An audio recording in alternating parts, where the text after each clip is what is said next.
నమస్తే, welcome to 99 TV. నేను వాస్తవన్. ముఖ్యమంత్రి రేవంత్ రెడ్డి అసహనంగా ఉన్నారా? ఎవరి మీద ఉన్నారు? తెలంగాణ కాంగ్రెస్లో ఒక అదృశ్య శక్తి ముఖ్యమంత్రి విదేశీ పర్యటనకు వెళ్ళగానే ఇక్కడ 15 మంది ఎమ్మెల్యేలతోటి పావులు కదిపించింది. ఎవరు అదృశ్య శక్తి?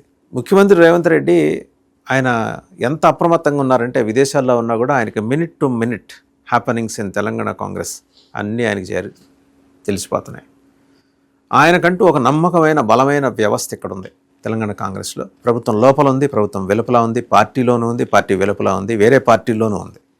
ఇన్ని వ్యవస్థలన్నీ కలిపి ఇంటిగ్రేట్ అయిన ఒక సిస్టమ్ ఆయన కోసం పనిచేస్తుంది. ఆ సిస్టమ్ ఆయనకు అందించిన ఇన్పుట్స్ ఏంటంటే, మనకున్న సమాచారం ప్రకారం ఒక అదృశ్య శక్తి, అది కూడా కాంగ్రెస్ పార్టీలో పాతుకుపోయిన ఒక బలమైన అమేయమైన అదృశ్య శక్తి ఈ 15 మంది ఎమ్మెల్యేల వెనుక, కొండా సురేఖ గారి ఎపిసోడ్ వెనక ఉన్నారు అని చెప్పి సమాచారం. కొండా సురేఖ గారు కూడా ఏఐసిసి చీఫ్ని కలిసి ఆమె విన్నవించుకున్నారు ఏదో. సో ఆమెను అక్కడికి పంపించింది కూడా ఈ అదృశ్య శక్తి. ఇదంతా మనకు అదృశ్య శక్తి. బట్ ఆ అదృశ్య శక్తి ఎవరు ఏంటనేది, ఆ కానరాని శక్తి ఎవరు ఏంటనేది రేవంత్ రెడ్డి గారికి దుర్భిణేసినట్టు మొత్తం ముందర కనిపిస్తూనే ఉంది. ఆయన ఎత్తుగడల మాంత్రికుడు. వేరే పార్టీ నుంచి వచ్చి కాంగ్రెస్ పార్టీలో బలపడి ఎదిగి ఏకంగా ముఖ్యమంత్రి కూర్చున్నారు. సహజంగానే కాంగ్రెస్లో ఎప్పటి నుంచో ఉంటున్న వాళ్ళకి మింగుడు పట్టలేదు ఈ విషయం. అలాగని ఎదురు తిరిగి మాట్లాడే కోమటిరెడ్డి రాజగోపాల్ రెడ్డి గారు లాంటి వాళ్ళు అదృశ్య శక్తులు అంటే వాళ్ళు కాదు. వాళ్ళు ఏదైనా కడుపులో ఉన్నది వెంబడే బయట మాట్లాడేస్తారు. కోపమైనా, తాపమైనా, సంతోషమైనా, దుఃఖమైనా ఏదైనా మాట్లాడేస్తారు. వాళ్ళు కాదు. సైలెంట్గా రేవంత్ రెడ్డి గారి సీటు కింద మంట పెట్టే ప్రయత్నం చేస్తున్న ఒక అదృశ్య శక్తి. ఇది ఆయనకి తెలియకనా? అండ్ అలాగే సరే, డాక్టరు ఇచ్చేది రోగి కోరుకున్నది ఒకటే అయినప్పుడు ఈ పెద్దగా ఇబ్బంది ఉన్నది కదా.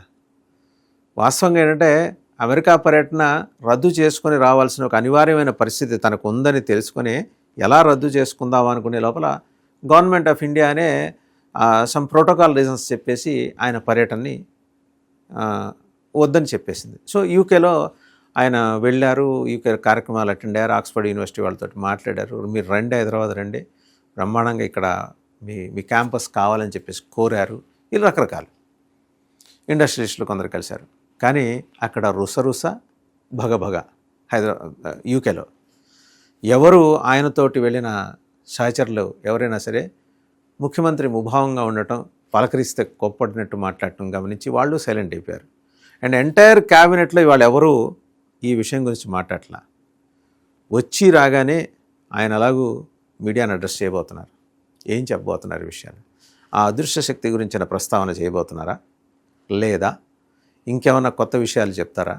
దాన్ని చిన్నగీతను చేయడం కోసం పెద్ద గీత ఏమన్నా గీయబోతున్నారా?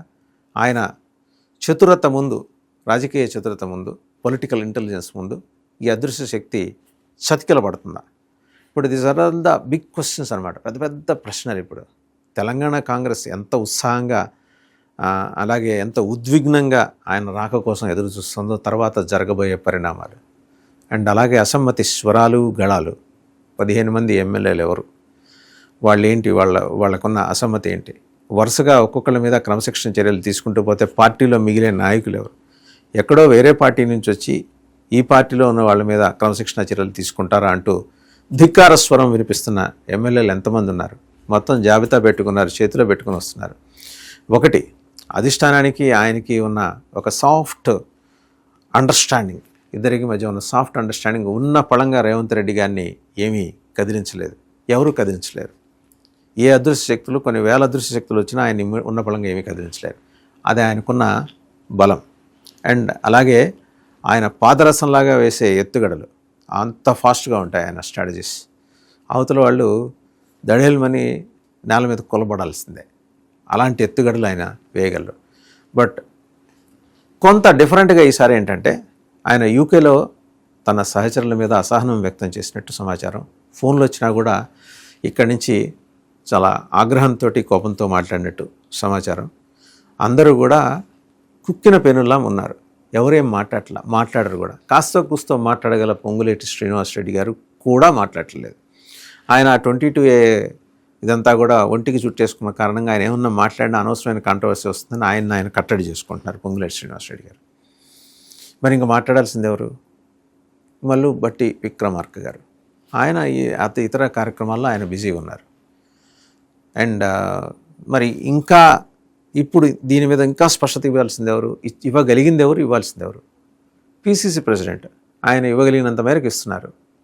బట్ ఇంకా సశేషం ఉంది, ఇంకా మిగిలే ఉంది. ఆ మిగిలే ఉన్న దాన్ని ముఖ్యమంత్రి రేవంత్ రెడ్డి గారు అడ్రస్ చేయబోతున్నారు. ఎనీహౌ, ఆ 15 మంది వెనక కథ నడిపించింది ఎవరు? వాళ్ళకున్న కారణాలని ఎలా మీడియా ముందు ప్రొజెక్ట్ చేయించి దాన్ని ఒక పెద్ద రసాభాసగా మార్చింది ఎవరు? ఆ స్కీమ్ నడిపించింది ఎవరు? సురేఖ గారి కుమార్తె మాట్లాడటానికి వెనకున్న కారణాలు ఏంటి? హఠాత్తుగా ఆమె ఎందుకు ఈయన ఆబ్సెన్స్లోనే ఆ నోరు విప్పింది? అండ్ దానికి సురేఖ గారు ఇచ్చిన వివరణ ఏంటి ఏఐసిసి ప్రెసిడెంట్ దగ్గర? ఇవన్నీ క్రోడీకరించుకొని మరీ ముఖ్యమంత్రి రేవంత్ రెడ్డి మాట్లాడబోతున్నారు. అండ్ 2 ఏళ్ల సమయం కాంగ్రెస్ పార్టీలో అది దాదాపు 200 సంవత్సరాలతో సమానమైన సమయం. 2 ఏళ్ల పాటు కాంగ్రెస్ పార్టీ ఒక ముఖ్యమంత్రిని మరి లోగడ చూసాం మనం, అంజయ్ గారి సమయం నుంచి చూసాం. 2 ఏళ్ల పాటు 2 ఏళ్లకు మించి ఎవరిని ఉంచిన సందర్భాలు లేవు. మధ్యలో కొంత స్టెబిలైజ్ అయింది, కొంత డెమోక్రటైజ్ అయిందని.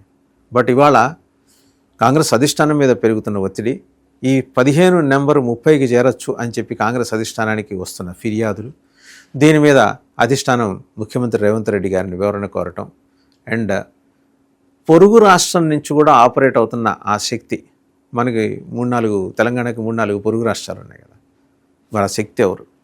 ఆ శక్తికి లోకల్గా సహకరిస్తున్న స్థానిక శక్తి ఎవరు? వీళ్ళ అవసరం ఏంటి? ఈరోజు తెలంగాణలో అర్జెంటుగా రెజీమ్ చేంజ్ చేయాల్సినంత నెసిటీ కాంగ్రెస్కి ఉంది. రెజీమ్ అంటే ఇన్ ది సెన్స్ కాంగ్రెస్సే ఉంటుంది. ముఖ్యమంత్రిని మార్చాల్సినంత నెసిటీ వచ్చింది. ముఖ్యమంత్రిని మార్చాలనే డిమాండ్ని చాలా సటిల్గా తెర మీదకి తీసుకురావడం కోసం ఈ 15 మంది అసమ్మతి ఎమ్మెల్యేలు స్వరాలు వినిపిస్తున్నారా? ధిక్కార స్వరం వినిపిస్తున్నారా? అండ్ నిరసన గళం వినిపిస్తున్నారా? కాంగ్రెస్ హైకమాండ్ ఎలా చూస్తుంది? సరే, పార్లమెంట్ సమావేశాల వరకు ఎలాగో రాహుల్ గాంధీ గారు అందుబాటులో ఉన్నారు. తర్వాత వందే మాతరం గీతం సమయంలో కూడా అందుబాటులో ఉన్నారు. వాళ్ళు మాట్లాడుకున్నారు కాంగ్రెస్ పార్టీ సీనియర్ లీడర్స్ అందరూ. ఇవాళ ఈ అంశాన్ని సోనియా పరిష్కరిస్తుందా, లేకపోతే రాహుల్ గాంధీ పరిష్కరిస్తారా? ఎందుకంటే కాంగ్రెస్ పార్టీకి జాతీయ స్థాయిలో ఒక అధ్యక్షుడు ఉన్నారు, మల్లికార్జున ఖర్గే అని. ఆయన ఏదన్నా అడిగితే మా అధిష్టానం చూసుకుంటుందని. ఆయన కన్వీనియంట్గా మర్చిపోతున్న విషయం ఏంటంటే ఆయనే అధిష్టానం, కాంగ్రెస్ పార్టీ జాతీయ అధ్యక్షుడు. బట్ ఆయన దృష్టిలో అధిష్టానం అంటే సోనియా గాంధీ, రాహుల్ గాంధీ, కలిస్తే ప్రియాంక గాంధీ. వీళ్ళ ముగ్గురులో ఎవరో ఒకళ్ళు పరిష్కరిస్తారా? ముగ్గురు కలిసి కూర్చొని పరిష్కరిస్తారా? నిజంగానే ఇది పెద్ద రచ్చగా దారి తీస్తే సీఎం రేస్లో ఎవరున్నారు?